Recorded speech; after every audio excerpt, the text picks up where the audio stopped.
I never thought I'd outlive my son. People say time moves forward, that grief softens, that hearts learn to carry the unbearable. Maybe they're right. But when I stood in the rain, watching the coffin of my only child descend into the earth, the world stopped turning for me. Liam was only 8, bright, gentle, beautiful. The kind of boy who hugged stray animals, made friends with the shy kids in school, and still called me, Mama, without shame. Even through his illness, leukemia, relentless and cruel, he never complained. He'd smile through the nausea, whisper jokes through the pain, and tell me not to cry because, in his words, we've still got now. But, now, eventually ran out.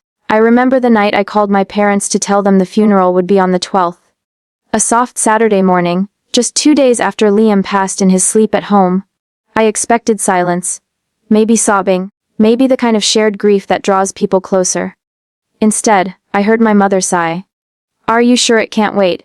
she asked, like I'd casually moved brunch. My father muttered something about flights being expensive, and your sister's wedding timeline is tight. I blinked back tears. "Mom, Dad, he's gone. He's not coming back. We're burying him Saturday." My voice cracked.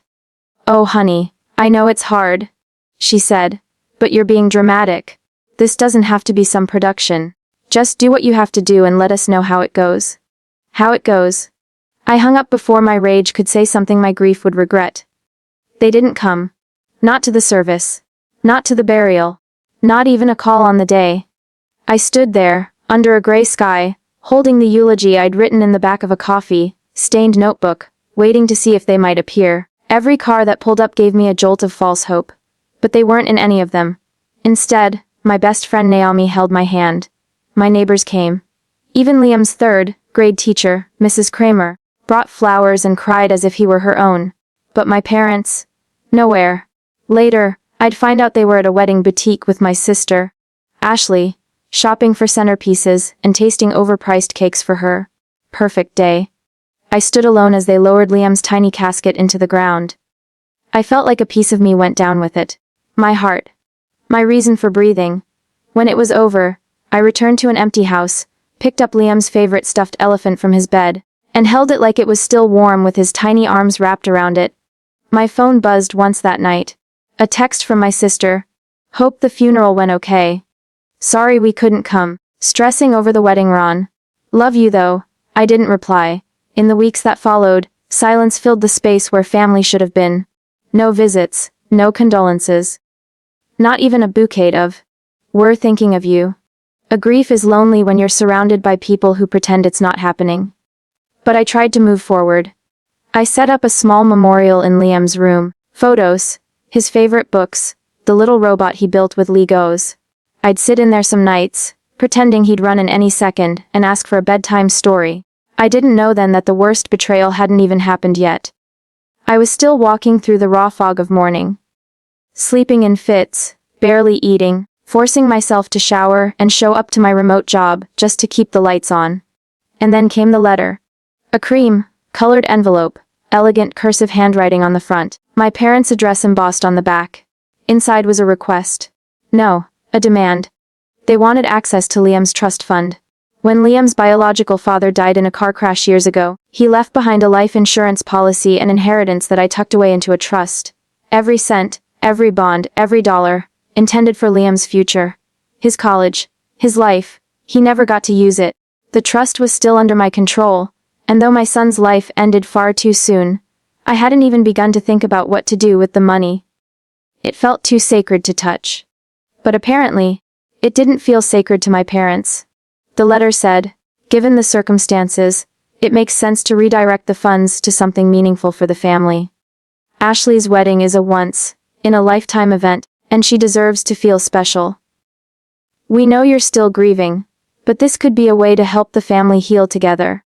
$150,000 is more than enough to cover her wedding and future plans." I read that last sentence at least 10 times. $150,000 to cover a wedding. My fingers trembled as I folded the letter back up, my vision blurring with tears. This time not from sorrow, but rage. They had skipped Liam's funeral. They had left me alone to bury my child. And now they wanted to dig up his legacy and hand it to my sister so she could have chandeliers at her reception and imported orchids in her bouquet. I didn't scream. I didn't cry. I just sat in Liam's room that night, the letter in one hand, his elephant in the other, and whispered to the silence. I'll make sure he's never forgotten. Not by them. Not by anyone. And I meant it. The first thing I felt when I woke up the morning after reading that letter was nausea. Not just grief, but something more bitter, like betrayal had grown arms and was now wrapping them tightly around my stomach. Dayan 50 Salozin.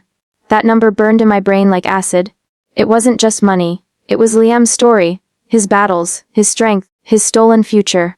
Every dollar was a piece of him, tucked away for brighter days he'd never get to see.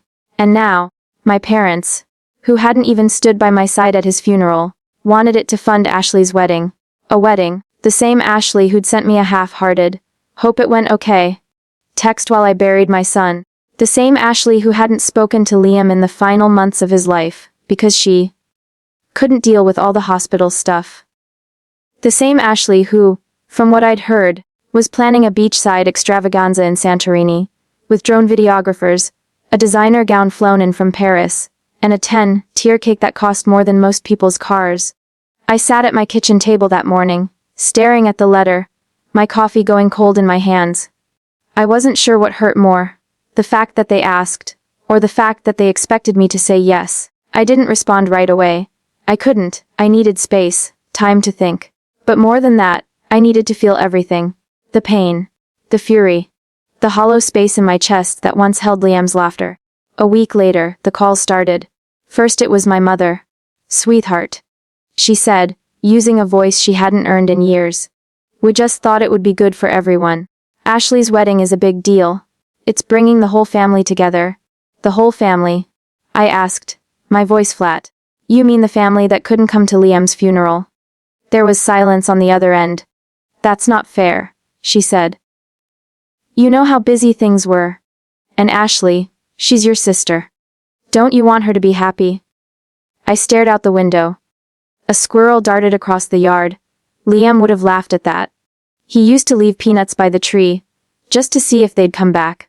"I wanted Liam to live," I said quietly. "But we don't always get what we want, do we?" She sighed. "Don't be dramatic." I hung up. Then came the text, from Ashley. "Mom said you're being weird about the trust fund. It's not like Liam needs it anymore. Can we be adults about this? You know this wedding is the biggest thing in my life right now. Can you stop being selfish? Dad said they might have to talk to a lawyer if you're gonna keep making it difficult. I don't want it to get ugly, but you're kind of leaving us no choice." I laughed when I read that last one, not a joyful laugh. A cold, tired laugh that echoed in the quiet spaces Liam used to fill. Selfish? Me. I'd spent every ounce of myself fighting for that boy. Through chemo, through tears, through late nights in hospital chairs. I'd read him stories when his eyes were too tired to open, fed him spoonfuls of broth when he could barely lift his head. I'd held his hand when he took his final breath, and they called me selfish. I couldn't believe it. No, that's not true. I could. Because deep down, I always knew what kind of family I had. I just never imagined they'd be this cruel. When their attorney reached out, that's when it became real. A formal letter, legal, speak dripping with polite threats and backhanded condolences. Given the untimely passing of the minor beneficiary, and in the spirit of family unity, we request that the trustee consider reallocating the funds to a surviving family member's significant life event. I didn't even finish the rest. I tore it in half and dropped it in the trash. They were trying to take what was left of my son and turn it into champagne bubbles and rented tuxedos. But no, not this time. They had taken my trust, my energy, my belief in unconditional love. They would not take his legacy. I called my own lawyer that afternoon. "I want to lock the trust down," I said, voice steady. "Seal it. No one touches it unless it's to honor Liam's life." She hesitated. "That's a very emotional decision. Are you sure you don't want to think about it?" "I've been thinking about nothing but this. For weeks." She nodded.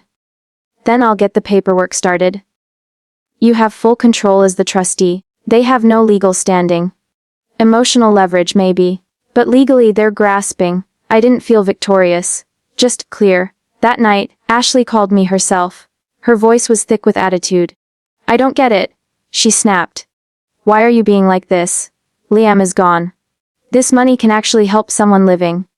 He was someone living, I said, sharp. And you weren't there for him. None of you were. Not when it mattered, she scoffed. Oh, so now you're the only one who loved him? No, I said softly. But I'm the only one who showed up. Then I hung up, for the last time. In the days that followed, I started making a plan. I wasn't going to just protect the trust, I was going to use it. Not for a wedding, not for a party, but for something Liam would have been proud of. If they wanted to see that money spent, they would. Just not the way they imagined. I looked around his room. His legos. His books. His drawings taped to the wall. I whispered to the empty air, to whatever part of him still lingered in the corners. Let's do something beautiful, baby boy. And for the first time in weeks, I felt something shift inside me. Not just grief. Purpose. Revenge doesn't always wear black and scream in courtrooms. Sometimes, it wears soft hospital gowns and whispers stories in children's wards. Sometimes it arrives quietly, wrapped in purpose, too graceful to be called revenge at all. Though it still cuts just as deep. They wanted Liam's trust fund.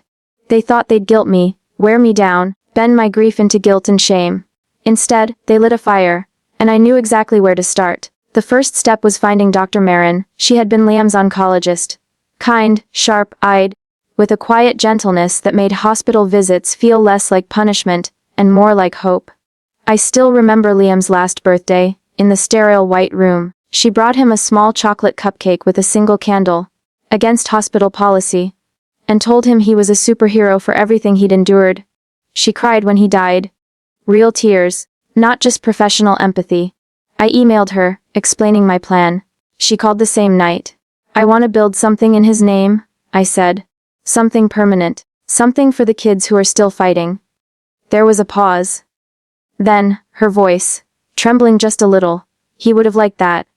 Over the next few weeks, we worked together on a proposal. The Liam Bennett Pediatric Wing.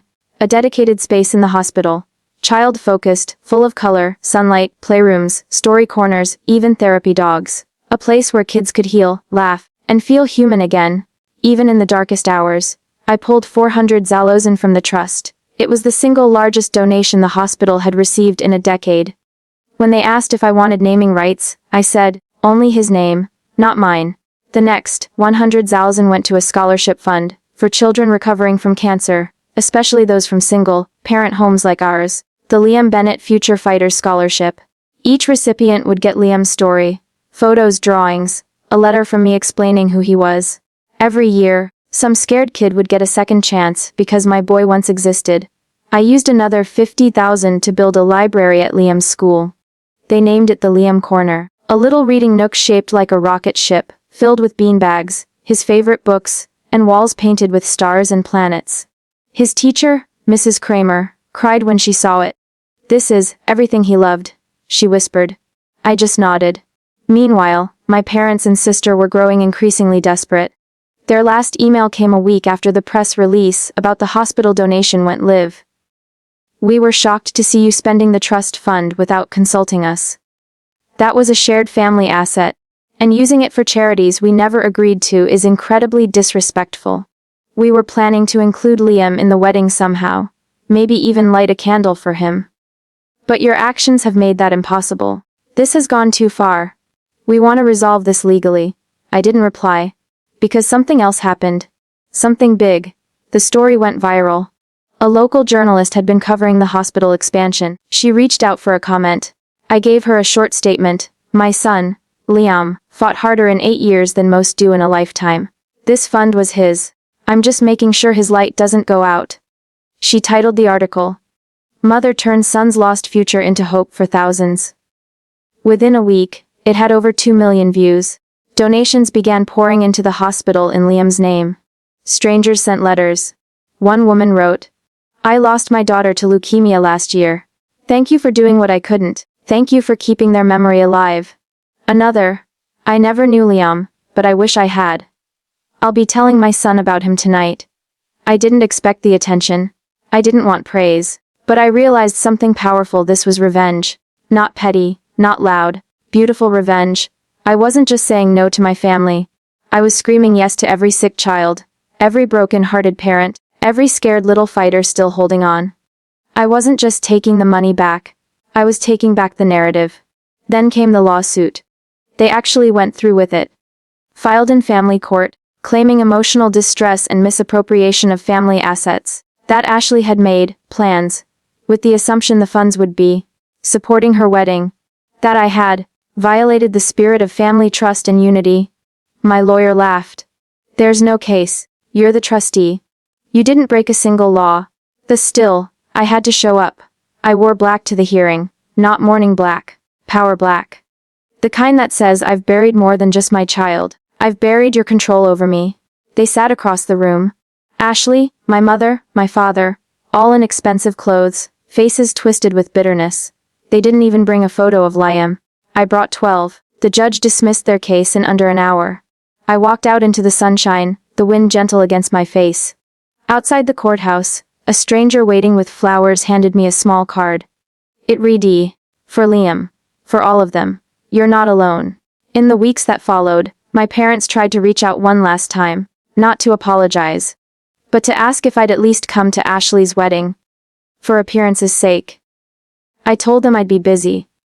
At the grand opening of the Liam Bennett Pediatric Wing, it was held on the same weekend as the wedding. I wore the dress I bought for Liam's second grade graduation. He never got to wear his tiny cap and gown. But I stood tall, ribbon, cutting scissors in hand, tears in my eyes as the children rushed into the new ward, laughing, playing. His favorite book, The Little Prince, sat on a display shelf at the entrance.